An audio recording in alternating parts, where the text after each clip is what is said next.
Hello friends, मैं आलमगीर। दोस्तों, Bihar SSC form का लिंक जारी कर दिया गया है और इस वीडियो में हम स्टेप बाय स्टेप फॉर्म को फिल करेंगे और पूरा प्रोसेस बताएंगे और क्या क्या डॉक्यूमेंट लगेंगे, सारी जानकारी इस वीडियो में हम देंगे। तो आप शुरू से अंत तक इस वीडियो में मेरे साथ बने रहिए और प्लीज़ अगर वीडियो अच्छी लगे तो एक लाइक कर दीजिएगा और चैनल पे नए आए हैं और इस तरह का अपडेट पाना चाहते हैं तो चैनल को सब्सक्राइब कर लीजिएगा। अब चलते हैं कंप्यूटर के स्क्रीन पे और फॉर्म को फिल करते हैं। तो सबसे पहले मैं आपको बता देता हूँ कुछ इम्पोर्टेंट पॉइंट्स और क्या क्या डॉक्यूमेंट लगेंगे। तो देखिए यहाँ पे लास्ट डेट जो है फॉर्म अप्लाई करने का वो 11 नवंबर 2023 है।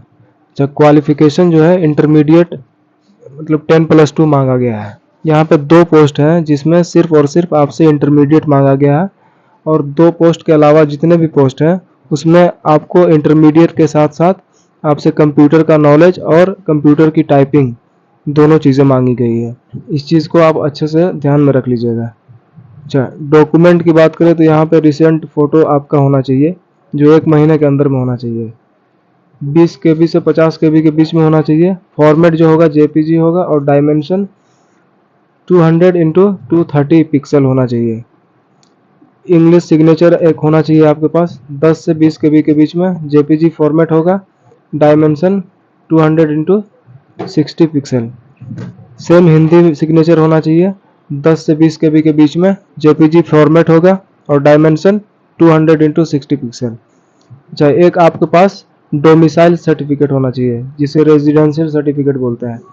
जो कैटेगरी सर्टिफिकेट होना चाहिए, जैसे आप मान लीजिए EBC या BC से आते हैं तो आपके पास NCL सर्टिफिकेट होना चाहिए, नॉन क्रीमी लेयर सर्टिफिकेट। उसका नंबर की ज़रूरत है यहाँ पे।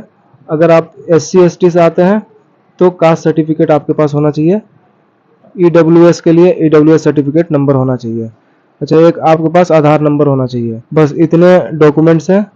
इसके बाद आप फॉर्म को आसानी से फिल कर लीजिएगा। आप चाहें तो इसका स्क्रीनशॉट ले लीजिए और इसको देख सकते हैं। आपका सारा मेन पॉइंट सही है।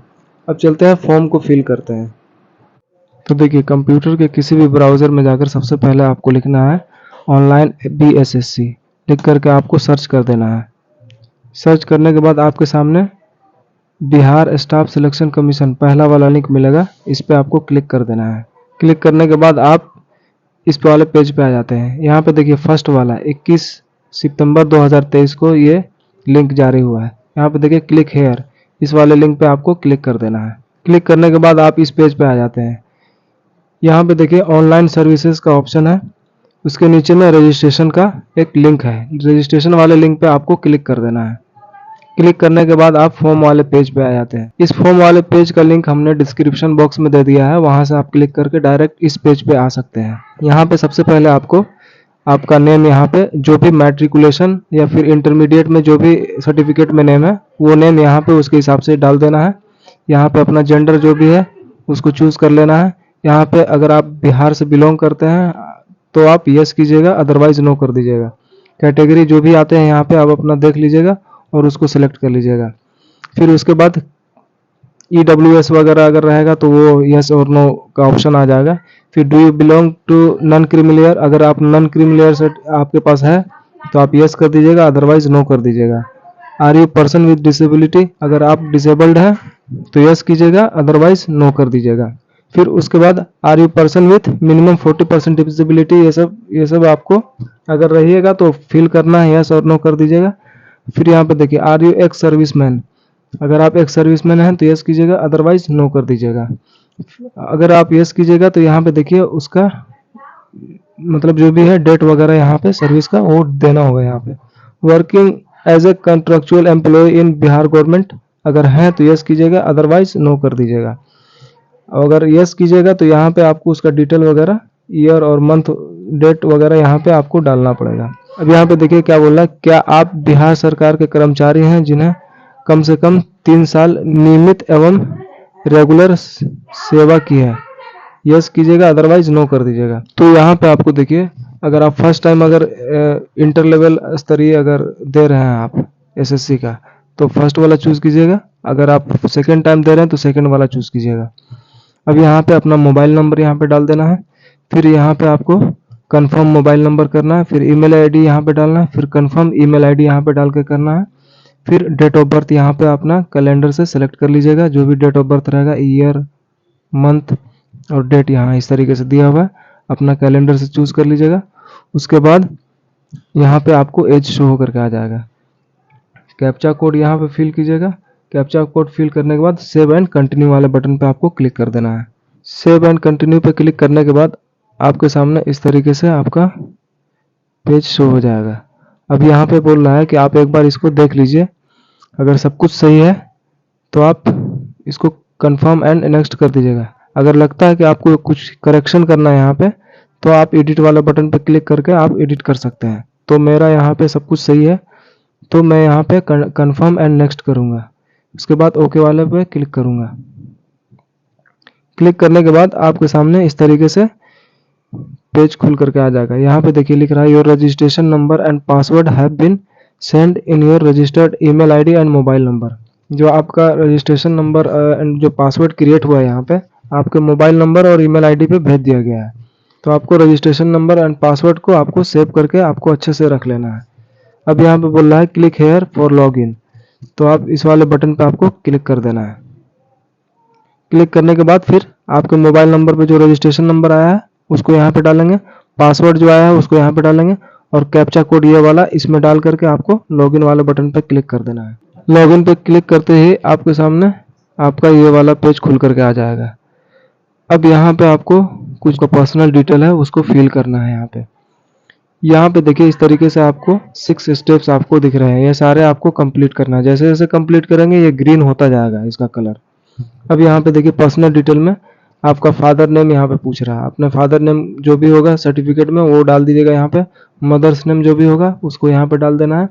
फिर यहाँ पे देखिए issue date of domicile certificate, जो आपका निवास प्रमाण पत्र है उसका इशू डेट कब हुआ था वो यहाँ पे आप कैलेंडर से चूज कर लीजिएगा। उसके बाद यहाँ पे issue number of domicile certificate number, तो जो भी प्रमाण पत्र संख्या होगा डोमिसाइल सर्टिफिकेट नंबर होगा उसको यहाँ पे डाल देना है। फिर यहाँ पे लिख रहा है कि domicile certificate issue other competent authority, CO से बना हुआ, आरओ से बना हुआ, एसडीओ से जिससे भी बना होगा उसको आपको यहाँ पे चूज कर लेना है। अगर आप देखिए बीसी या ईबीसी से आते हैं तो आपको नॉन क्रिमिलेट सर्टिफिकेट नंबर यहाँ पे देना होगा। अगर आप एससी एसटी से आते हैं तो आपको कास्ट सर्टिफिकेट नंबर यहाँ पे देना होगा। और अगर आप ईडब्ल्यूएस से आते हैं तो ईडब्ल्यूएस सर्टिफिकेट नंबर यहाँ पे डालना होगा। फिर यहाँ पे बोल रहा है कि इशू डेट, जो नॉन क्रिमिनल सर्टिफिकेट आपने बनाया है उस कब इशू हुआ था वो डेट यहाँ से आप चूज कर लीजिएगा। इससे बनाया था यहाँ पे उसको चूज कर लीजिएगा। उसके बाद यहाँ पे नीचे में स्क्रॉल करना है।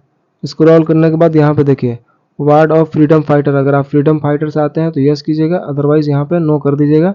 फिर यहाँ पे नेशनैलिटी अपना जो है इंडियन ही डालना है। Do you have Aadhaar card, अगर आधार कार्ड है तो यस कीजिएगा, अदरवाइज नो कीजिएगा। यस कीजिएगा तो यहाँ पे आधार नंबर यहाँ पे आप डाल दीजिएगा। उसके बाद आईडी प्रूफ, आईडी प्रूफ में इतने सारे ऑप्शन है आपके पास, आधार कार्ड है, वोटर आईडी कार्ड है, driving licence, PAN card, passport, any other valid card. तो इसमें से आपके पास जो भी रहेगा उसको आप चूज कर लीजिएगा। तो मोस्टली आधार कार्ड सबके पास होता है, यहाँ पे आधार कार्ड नंबर यहाँ पे आप डाल दीजिएगा। अब यहाँ पे है identification marks of the candidate, आपके बॉडी में कहीं भी अगर कोई सा भी अगर मार्क्स है या कटक छटा जो भी निशानी वगैरह है वो आप निशानी यहाँ पे आप लिख दीजिएगा। अब यहाँ पे देखिए क्या आपको कभी किसी प्रतियोगिता परीक्षा से प्रतिबंधित किया गया है, अगर किया गया है तो यस कीजिएगा, अदरवाइज नो कर दीजिएगा। उसके बाद देखिए यहाँ पे आपको कॉरेस्पोंडेंस एड्रेस, जहाँ भी आप रह रहे हैं करंट में वो एड्रेस यहाँ पे आपको फिल कर देना है। अगर आपका करंट एड्रेस और परमानेंट एड्रेस दोनों सेम है तो इस वाले बटन पे आपको क्लिक कर देना है, तो एज इट इज़ यहाँ पे आ जाएगा वो डेटा। उसके बाद सबमिट वाले बटन पे क्लिक करना है। ओके करने के बाद यहाँ पे देखिए आपका ये ग्रीन हो चुका है। फर्स्ट वाला स्टेप आपका पर्सनल डिटेल कंप्लीट हो चुका है। यहाँ पे आपका सारा डिटेल वगैरह यहाँ पे शो हो रहा है, नीचे में देख सकते हैं। फिर उसके बाद सारा कुछ अगर सही है तो आप यहाँ पे प्रोसीड फॉर पेमेंट कर दीजिएगा। प्रोसीड फॉर पेमेंट करने के बाद फिर से आपके सामने इस तरीके से पेज आएगा। यहाँ पे आपका सारा कुछ registration number, name, father name, mother name, gender वगैरह सारा कुछ डिटेल दिया हुआ है। फिर यहाँ पे देखिए पेमेंट बैंक, यहाँ पे आप चूज कर सकते हैं आईसीआईसीआई, एसबीआई जो भी हो आपके पास वो चूज़ कर लीजिएगा। चूज़ करने के बाद प्रोसेस ऑनलाइन पेमेंट, इस पर आपको क्लिक कर देना। ओके का बटन आएगा, उस पर क्लिक कर देना है। आप इस पेज पे आने के बाद देखिए यहाँ पे बहुत सारे पेमेंट मेथड है। डेबिट कार्ड या क्रेडिट कार्ड से करना चाहते हैं, इंटरनेट बैंकिंग से करना चाहते हैं, यूपीआई पेमेंट करना चाहते हैं जैसे गूगल पे, फ़ोन पे, पेटीएम, जिससे भी आप करना चाहते हैं, जो भी आपके लिए सुविधा होगा उसको आप सिलेक्ट कर लीजिएगा। यहाँ से सिलेक्ट करने के बाद आपको पे कर लेना है। मैं यहाँ पे चूँकि मेरे पास डेबिट कार्ड है तो मैं यहाँ पे डेबिट कार्ड से करूँगा। तो यहाँ पे मैं डेबिट कार्ड नंबर डालूँगा, यहाँ पे जो भी एक्सपायरी डेट होता है वो यहाँ पे डालूँगा, सीवीवी नंबर कार्ड के पीछे साइड में होता है उसको यहाँ पे डालूँगा, फिर यहाँ पे कार्ड पे जो भी नेम है वो यहाँ पे डालूँगा। उसके बाद पे नाउ पे क्लिक कर देंगे। पे नाउ पे क्लिक करने के बाद देखिए यहाँ पे ये ले आया, मेरे मोबाइल नंबर पे एक ओटीपी गया है, उस ओटीपी को यहाँ फिल करेंगे और मेक पेमेंट कर देंगे। मेक पेमेंट करने के बाद देखिए यहाँ पे ये दूसरा वाला स्टेप, पेमेंट प्रोसेस वाला स्टेप जो है ये ग्रीन हो चुका है, ये मतलब कंप्लीट हो चुका है। उसके बाद आपके सामने इस तरीके से पेज खुल के आ जाएगा। अब यहाँ पे देखिए ये लिख रहा है your online payment successfully processed. यहाँ पे देखिए दो बटन है, प्रिंट पेमेंट स्लिप, इस पे आपको क्लिक करके आपका जो भी पेमेंट स्लिप होगा उसको आपको रख लेना है डाउनलोड करके। उसके बाद यहाँ पे सेव एंड नेक्स्ट इस वाले बटन पे आपको क्लिक कर देना है। क्लिक करने के बाद आपको इस तरीके से पेज खुल करके आएगा। अब यहाँ पे आपका एजुकेशनल क्वालिफिकेशन यहाँ पे बोल रहा है, तो यहाँ पे आप जो भी 10th में होगा, जो भी आपका सब्जेक्ट होगा 10th में, वो सारे सब्जेक्ट यहाँ पे डाल देना है। फिर किस बोर्ड से या यूनिवर्सिटी से किया था वो यहाँ पे डालेंगे।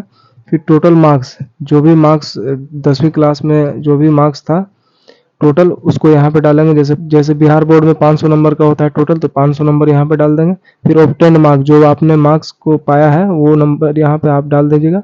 उसके बाद सर्टिफिकेट नंबर, जो भी आपका मैट्रिक सर्टिफिकेट नंबर होगा या फिर मार्कशीट नंबर होगा उसको यहाँ पे डाल देना है।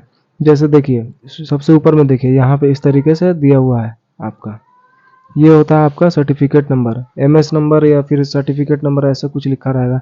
और जो इशू डेट होता है वो सबसे नीचे में देखिए यहाँ पे इशू डेट होता है, ये वाला इशू डेट होता है, इसको आपको यहाँ पे डाल लेना है। तो यहाँ पे सर्टिफिकेट नंबर हो गया, यहाँ पे यहाँ से कैलेंडर से अपना इशू डेट जो भी होगा उसको यहाँ पे चूज कर लेगा। उसी तरीके से 12th में यहाँ पे सारे सब्जेक्ट जो भी सब्जेक्ट था उसको यहाँ पे डाल लेना है। फिर उसके बाद यहाँ पे जो भी बोर्ड से आपने 12th किया है वो बोर्ड यहाँ पे डालेंगे। टोटल कितने मार्क्स का था 12th वो यहाँ पे डालेंगे। आपने कितना नंबर लाया था वो यहाँ पे डालेंगे। उसके बाद सर्टिफिकेट नंबर आपको बताया मैंने, उसी तरीके से 12th का सर्टिफिकेट नंबर यहाँ पे डालना है। फिर उसके बाद यहाँ पे आपको कैलेंडर से इशू डेट, जो सर्टिफिकेट इशू हुआ था वो डेट यहाँ पे आपको चूज करके डाल देना है। उसके बाद देखिए यहाँ पे अब आता है टेक्निकल स्किल। अगर आपके पास अगर हिंदी टाइपिंग का एक्सपीरियंस है, किसी इंस्टीट्यूट से आपने अगर हिंदी टाइपिंग सीखा है तो उस इंस्टीट्यूट का यहाँ पे नाम डालेंगे। फिर उसके बाद यहाँ पे सर्टिफिकेट नंबर, जो भी आपको सर्टिफिकेट वगैरह वहाँ से मिला होगा उसका सर्टिफिकेट नंबर यहाँ पे डालना है। और फिर सर्टिफिकेट कब इशू हुआ था उसको यहाँ से सेलेक्ट करके डाल देना है। इंग्लिश टाइपिंग के लिए भी है वही, किस इंस्टीट्यूट से किया था, फिर यहाँ पे सर्टिफिकेट नंबर उस इंस्टीट्यूट का सर्टिफिकेट का डालिएगा। फिर यहाँ पे आपको कैलेंडर से सेलेक्ट कर लेना है इशू डेट, कब इशू किया गया था आपको सर्टिफिकेट टाइपिंग का। फिर यहाँ पे बोल रहा है कि have you done any computer course, अगर यस है, अगर आपके पास है कोई कंप्यूटर का नॉलेज या किसी कंप्यूटर का आपके पास सर्टिफिकेशन तो यस कीजिएगा, अदरवाइज नो कर दीजिएगा। अगर है तो यहाँ पे देखिए बोल रहा है कि नेम ऑफ इंस्टीट्यूट, किस इंस्टीट्यूट से आपने कंप्यूटर कोर्स किया था, कोर्स का डिटेल, जैसे आपने डीसीए किया है, बीसीए किया है, जो भी वो यहाँ पे आप डाल दीजिएगा। फिर सर्टिफिकेट नंबर यहाँ पे डालना है आपको, जो भी आपको सर्टिफिकेट नंबर जो मिला होगा वो सर्टिफिकेट नंबर यहाँ डालेंगे। और सर्टिफिकेट कब इशू किया गया था यहाँ से आपको सेलेक्ट करके डाल देना है। उसके बाद आपको सबमिट वाले बटन पे क्लिक कर देना है। देखिए यहाँ पे एक चीज़ मैं बता देता हूँ कि सिर्फ 2 ही पोस्ट ऐसे हैं जिसमें आपसे कंप्यूटर का नॉलेज नहीं मांगा गया है, और बाकी सारे पोस्ट में 22 पोस्ट टोटल हैं, जिसमें से 20 पोस्ट ऐसे हैं जिसमें से आपको कंप्यूटर का नॉलेज मांगा गया है और टाइपिंग वगैरह भी किसी किसी में मांगा गया है। और अगर आपके पास इन दोनों में से कोई सा भी नहीं है तो आप सिर्फ 2 पोस्ट के लिए एलिजिबल होंगे, और वो 2 पोस्ट जो है वो इस तरीके से है यहाँ पे। जैसे यहाँ पे देखिए 2 पोस्ट, 10वां नंबर पे है फाइलेरिया निरीक्षक, इसमें सिर्फ इंटरमीडिएट मांगा गया है। टोटल पोस्ट इसमें 69 है। लेडीज के लिए जो है, जो फीमेल के लिए वो 22 सीटें हैं यहाँ पे। दूसरा है 13 नंबर पे राजस्व कर्मचारी का, इसमें भी सिर्फ इंटरमीडिएट आपका होना चाहिए। यहाँ पे कंप्यूटर का नॉलेज या टाइपिंग नहीं मांगा गया है। इसमें जो टोटल पोस्ट है 3559 पोस्ट है, जिसमें से महिलाओं के लिए 1055 सीट है। ये ध्यान रखिएगा, सिर्फ यही 2 पोस्ट है जिसको आप इंटरमीडिएट सिर्फ किए हुए हैं तो आप फिल कर सकते हैं, अगर कोई कंप्यूटर कोर्स नहीं किया है तो। अगर कंप्यूटर कोर्स किया हुआ है आपने तो आप जितने भी यहाँ पे पोस्ट हैं, 22 पोस्ट टोटल हैं, सबके लिए आप एलिजिबल हैं। इसको आप ध्यान में रखिएगा। तो बेस्ट यही होगा कि अगर आपने कंप्यूटर कोर्स किया है या टाइपिंग वगैरह जो भी किया है, सर्टिफिकेट वगैरह है, उसको आप ज़रूर से फिल कर लीजिएगा, ताकि आप हर एक पोस्ट के लिए आप एलिजिबल रहेंगे। उसके बाद आपको यहाँ पे सबमिट कर देना है। सबमिट पे क्लिक करने के बाद ओके बटन आएगा, ओके कर देना है। ओके करने के बाद आपके सामने इस तरीके से आपका डिटेल एजुकेशनल क्वालिफिकेशन का दिख जाएगा। देख लीजिएगा सब कुछ अगर सही रहेगा फिल किया हुआ। उसके बाद सेव एंड नेक्स्ट पे क्लिक कर देना है। सेव एंड नेक्स्ट पे क्लिक करने के बाद आपका जो 3rd स्टेप है एजुकेशनल डिटेल, वो आपका कंप्लीट हो चुका है। ये भी देखिए ग्रीन हो चुका है। उसके बाद आपका अब 4था स्टेप है। यहाँ पे आपको बोला जा रहा है कि upload passport size recent photograph. तो आपको जो है यहाँ पे आपका फोटोग्राफ होना चाहिए, जिसका जो मैंने बताया था आपको कि 20 से 50 KB के बीच में होना चाहिए, वो यहाँ पे चूज़ करेंगे। फिर उसके बाद आपका जो है इंग्लिश में सिग्नेचर होना चाहिए, जिसका जो है 10 से 20 KB के बीच में होना चाहिए। फॉर्मेट जो होगा JPG होगा, यहाँ पे चूज़ कीजिएगा। उसके बाद फिर तीसरा वाला जो है हिंदी सिग्नेचर होना चाहिए, इसका भी जो है 10 से 20 KB के बीच में होना चाहिए साइज। और उसके बाद जो है JPG फॉर्मेट होना चाहिए। चूज़ करने के बाद आप सबमिट कीजिएगा। सबमिट पे क्लिक करने के बाद ओके बटन आएगा, ओके बटन पे क्लिक कर देना है। क्लिक करने के बाद देखिए आपका 4था वाला स्टेप भी कंप्लीट हो चुका है, फ़ोटो एंड सिग्नेचर वाला। You have uploaded image successfully. अब यहाँ पे आपका सिग्नेचर और फोटो कंप्लीट हो चुका है। उसके बाद जो है आपको सेव एंड नेक्स्ट पे क्लिक कर देना है। सेव एंड नेक्स्ट पे क्लिक करने के बाद अब यहाँ पे देखिए इस तरीके से आपको पेज खुल करके आता है। अब यहाँ पे देखिए मैंने बताया था आपको पिछली वीडियो में कि ऑनलाइन फ़ोटो लिया जाएगा, तो यहाँ पे आपको अलाउ का ऑप्शन आएगा, इसको अलाउ कर दीजिएगा। कैमरे को आपके सामने कैमरा खुल करके आ जाएगा। अब यहाँ पे इस तरीके से आपको फ़ोटो इस तरीके से ले करके यहाँ पे टेक फ़ोटो कर लीजिएगा। टेक फ़ोटो पे क्लिक करने के बाद आपका फ़ोटो यहाँ पे खींच जाएगा। उसके बाद राइट साइड में इस तरीके से बंद करके आ जाएगा। फिर उसके बाद यहाँ पे देखिए प्लेस, जिस भी प्लेस से आप आते हैं उस प्लेस को यहाँ पे डालिएगा। उसके बाद सबमिट वाले बटन पे आपको क्लिक कर देना है। सबमिट पे क्लिक करने के बाद ओके कीजिएगा। ओके करने के बाद आपको इस तरीके से आपका फ़ोटो यहाँ पे दिख जाएगा। तो लगता है कि कुछ गड़बड़ी है यहाँ पे, तो री अपलोड लाइव फ़ोटो कर लीजिएगा, फिर से आप फ़ोटो ले सकते हैं। अगर सब कुछ सही होगा तो फिर यहाँ पे फाइनल सबमिट कर देना है। फाइनल सबमिट करने के बाद देखिए आपको इस तरीके से पेज खुल करके आएगा। यहाँ पे देखिए आपका रजिस्ट्रेशन नंबर शो हो रहा है, यहाँ पे जो फॉर्म आईडी है वो शो हो रहा है, यहाँ पे आपका पासवर्ड शो हो रहा है। उसके बाद यहाँ पे देखिए 3 बटन है। प्रिंट पेमेंट स्लिप, अगर आप पेमेंट स्लिप को प्रिंट करना चाहते हैं तो यहाँ से आप कर लीजिएगा। प्रिंट एप्लीकेशन स्लिप, अपने एप्लीकेशन को यहाँ से प्रिंट कर लीजिएगा क्लिक करके। फिर उसके बाद लास्ट बटन है लॉग आउट का, यहाँ से आप लॉगिन से लॉग आउट हो जाइएगा यहाँ क्लिक करके। यहाँ से ज़रूर आप अपना प्रिंट एप्लीकेशन स्लिप यहाँ से डाउनलोड कर लीजिएगा। इसको डाउनलोड करके आपको रख लेना है। और अगर मान लीजिए आपने एप्लीकेशन नहीं डाउनलोड किया है तो फिर से यहाँ से लॉगिन वाले बटन पे क्लिक करना है। रजिस्ट्रेशन नंबर यहाँ पे डालना है, पासवर्ड डालना है, यहाँ पे कैप्चा कोड फिल करना है और लॉगिन करना है। लॉगिन करने के बाद आपके सामने ऑप्शन आ जाएगा प्रिंट एप्लीकेशन का, वहाँ से आप अपना एप्लीकेशन प्रिंट कर लीजिएगा और उसको अच्छे से रख लीजिएगा।